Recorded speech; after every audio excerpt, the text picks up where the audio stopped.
우리 조상들의 하나님이 너를 택하여 너로 하여금 자기 뜻을 알게 하시며 그 인을 보게 하시고 그 입에서 나오는 음성을 듣게 하셨으니 내가 그를 위하여 모든 사람 앞에서 내가 보고 들은 것의 증인이 되리라. 아멘.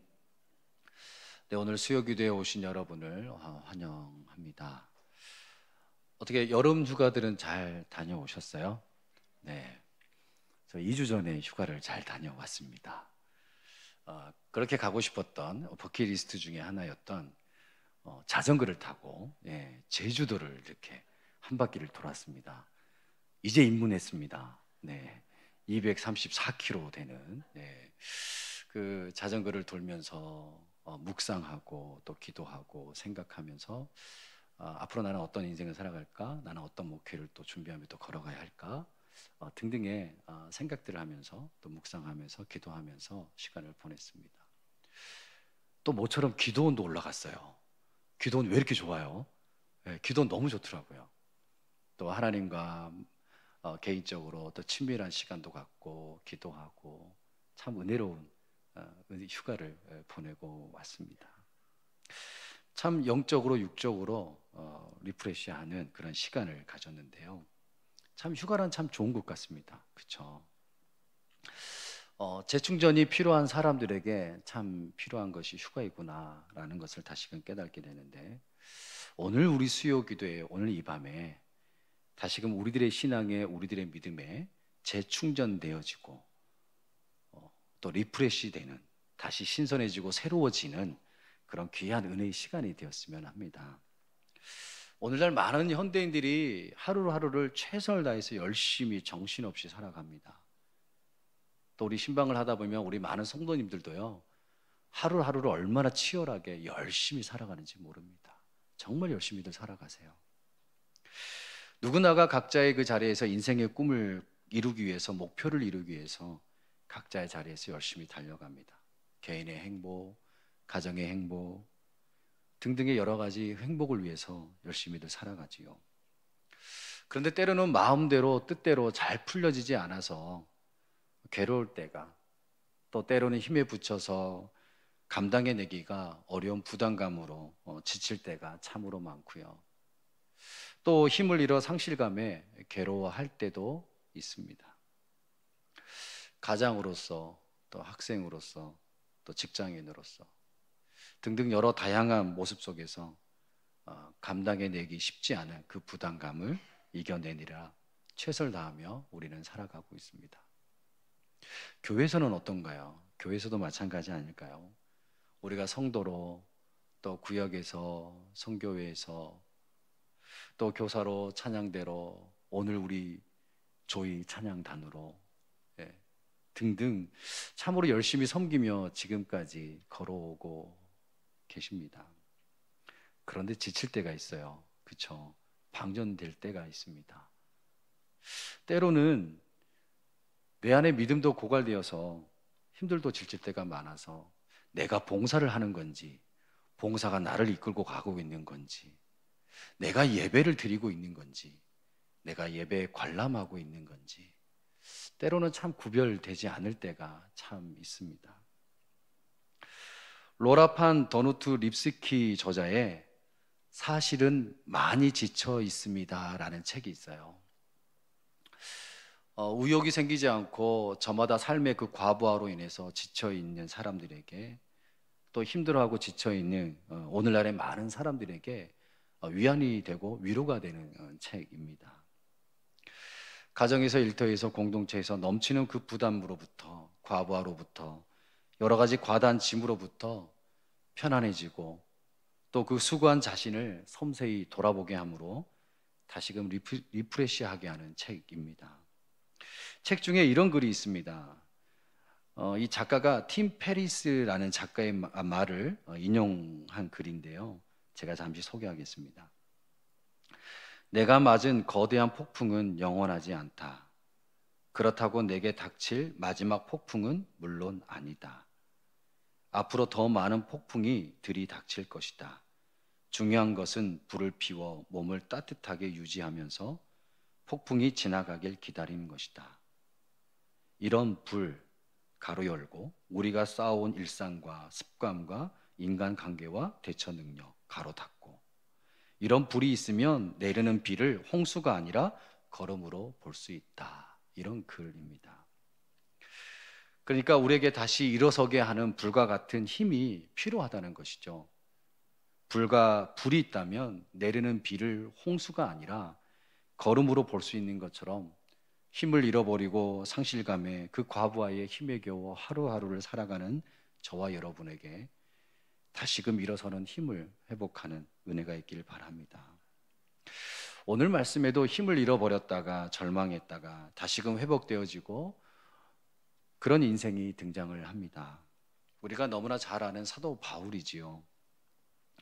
사도 바울은 바리새인의 사도가 아니라 이방인의 사도로 부름을 받는 놀라운 장면의 말씀이 오늘 본문에도 기록되어 있고 사도행전 9장에도 기록되어 있고 사도행전 26장에도 기록되어 있습니다.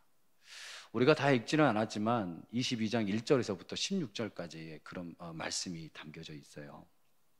그 날도 사도 바울이 예수 그리스도를 만났던 그 날도 어김없이 사도 바울은 예수 그리스도를 믿는 자들을 박해하기 위해서, 잡아들이기 위해서, 옥에 가두기 위해서 다메섹으로 향하는 길이었습니다.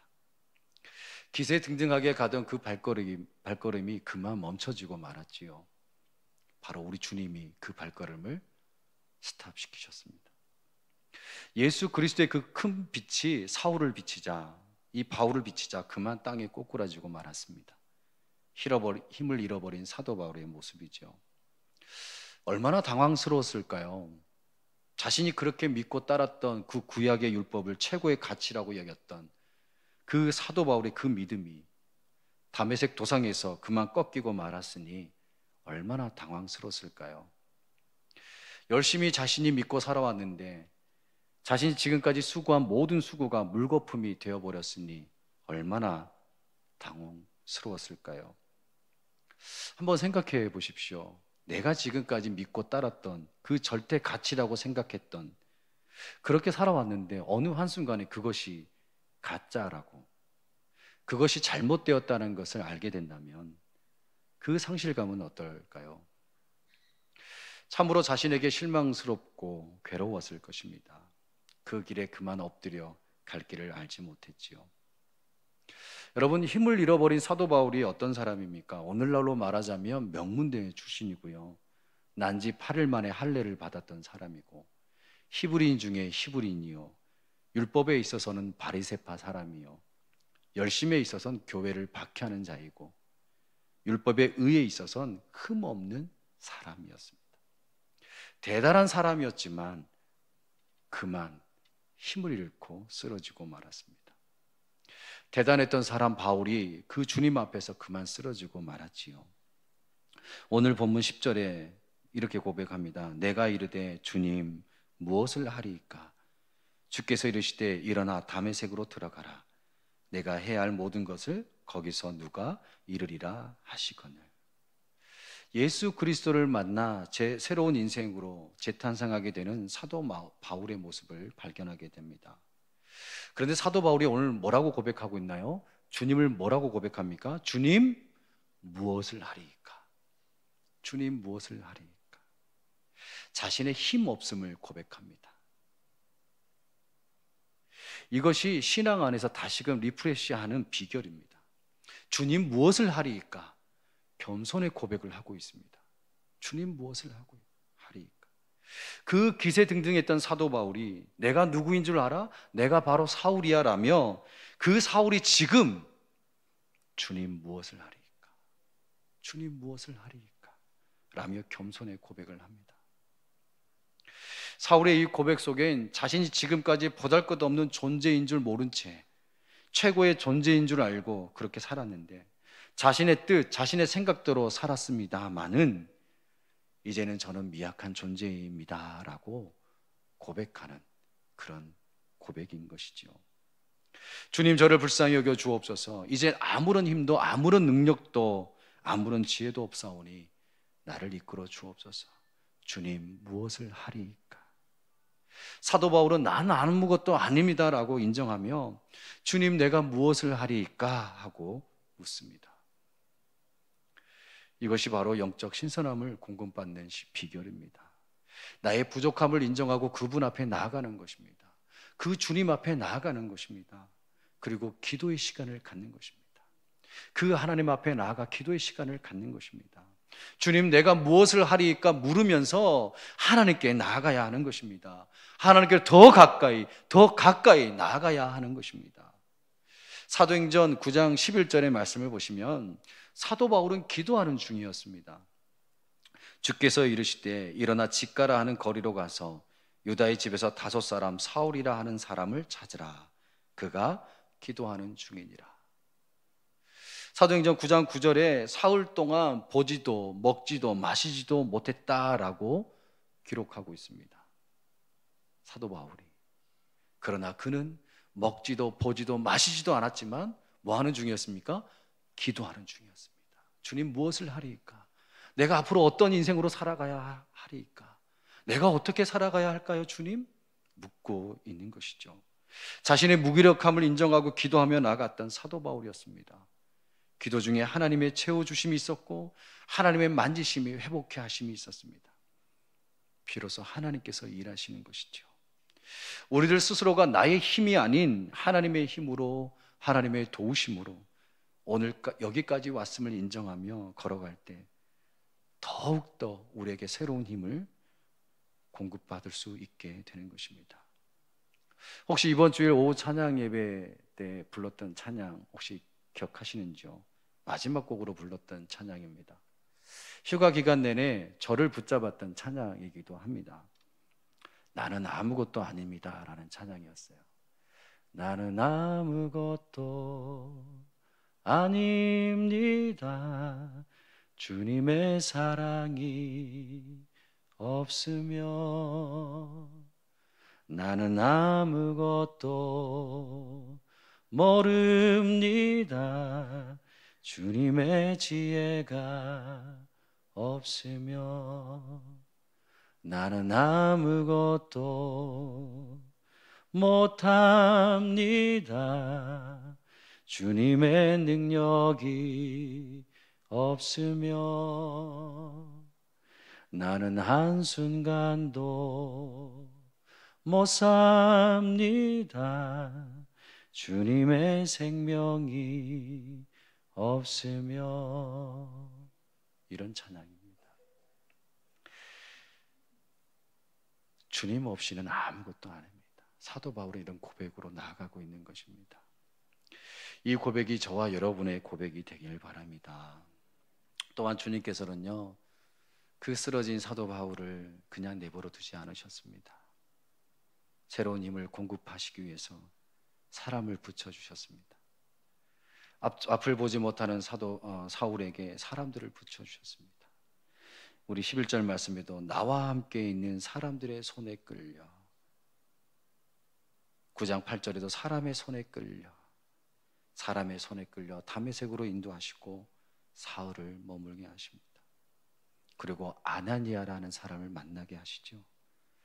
여러분, 아나니아는 어떤 사람으로 오늘 말씀에 소개하고 있습니까? 12절 말씀을 보시면 율법에 따라 경건한 사람으로 거기 사는 모든 유대인들에게 칭찬을 듣는 사람이다. 하나님을 잘 믿는 사람, 많은 유대인들에게 칭찬을 받는 사람, 아나니아를 붙여주셨습니다. 그리고 그 아나니아가 사도 바울을 만나면서 사도 바울을 뭐라고 부릅니까? 형제 사울아 라고 말씀하시죠. 주님의 그 부르심이 사울에게 있음을 안 아나니아는 사도 바울을 친근하게 사울을 맞이하고 그를 위해 기도합니다. 9장 17절에서 18절 말씀입니다. 제가 말씀 봉독하겠습니다.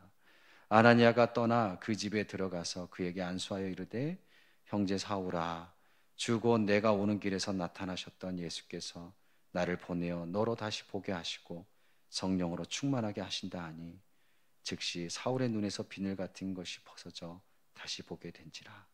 일어나 세례를 받고. 아나니아가 사도 바울에게 기도하자 사울의 눈에서 비늘 같은 것이 벗어지고 다시 보게 됩니다.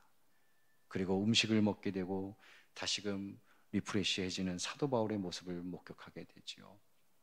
하나님께서는 동역자들을 붙여주십니다. 하나님께서 저와 여러분에게 사람을 붙여주시죠. 함께 믿음의 길을 따라갈 수 있도록 성도라는 성도들을 저와 여러분에게 붙여주십니다. 때에 따라 공급하시는 그 하나님의 도우심 속에 다시금 새로워지길 바랍니다. 사도 바울의 인생에 있어서 아주 중요한 터닝 포인트가 되는 사건이었습니다. 사도 바울은 진정한 힘이 주님으로부터 나옴을 이제 깨닫게 되었습니다. 진정한 힘은 자신의 능력도 자신의 지혜도 자신의 가문도 자신의 스펙도 그 어떤 것도 아님을 깨닫게 되었습니다. 진정한 힘의 원천은 바로 하나님께로부터 나옴을 깨닫게 되었던 것이죠. 이것이 진정한 영적 리프레시입니다.